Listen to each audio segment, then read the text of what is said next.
jireenyi gabaadha. Ilmi namaa akkuma margaa biqila, hin coolagaa, hin goga. Ilmi namaa hin dhalataa, hin guddataa, hin du'a. We all are fragile. Kan dhaabbatee hafu jiru. Jireenyi ilma namaa baay'ee gabaabduudha. Jaalala baay'isaa, jibba xinneessaa, wal gargaaruu, wal tumsuu, wal utubuu, wal yaaduu, wal deeggaruu, wal dinqifachuu baay'isaa. Wal sakaaluu, gufuu wal jala kaa'uu, wal jibbuu, wal irratti inaafuu, wal darbachuu, wal arrabsuu balleessa. Hambisa, xiqqeessa aduwaayyuu miti, hambisa. Firoota ko jireenyi keenya baay'ee gabaabduudha.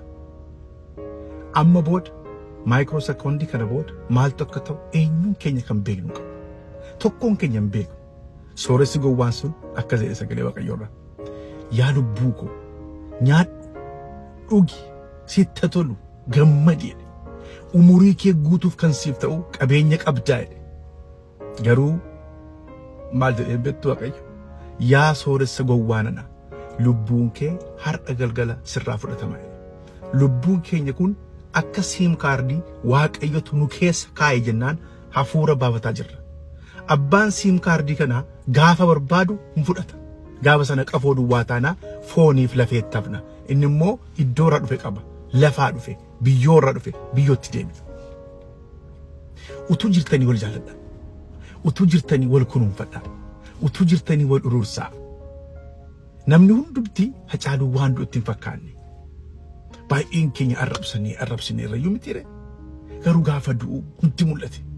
Eddii namni du'ee gaarummaan namaa namatti yaadatama. Gaafa namni lubbuudhaan isin bira jiru gaarummaan isaa isinitti mul'atu. Gaarummaan isaa, tolli isaa, oolmaan isaa isinitti mul'atu. Gaafa du'u garuu hunduma namaatu walaloodhaan, giximiidhaan, sirbaan, maaliin si faarfata. Kottaa utuu jirruu wala faarfannu. Utuu jirruu walaloo barii barreessinu. Utuu lubbuudhaan jirruu walaa kunuunfannu. Jireenyi ilma namaa gabaabduudha. Umurii ilma namaa gabaabduu kanaaf maaf du'a walii yaaddu hin darba hundumti nu raawwata beekaddaa seenaan sin gaafata. Barri kee waggaa 70 haa gabdheerattu 80 jallinaan yeroon kee maaf dhuma borseenaan waa'ee kee maalima. Umuriin keenya jireenyi keenya gabaabduudha. Utuu lubbuun jirru gaarii haa goonu, gaarii godha.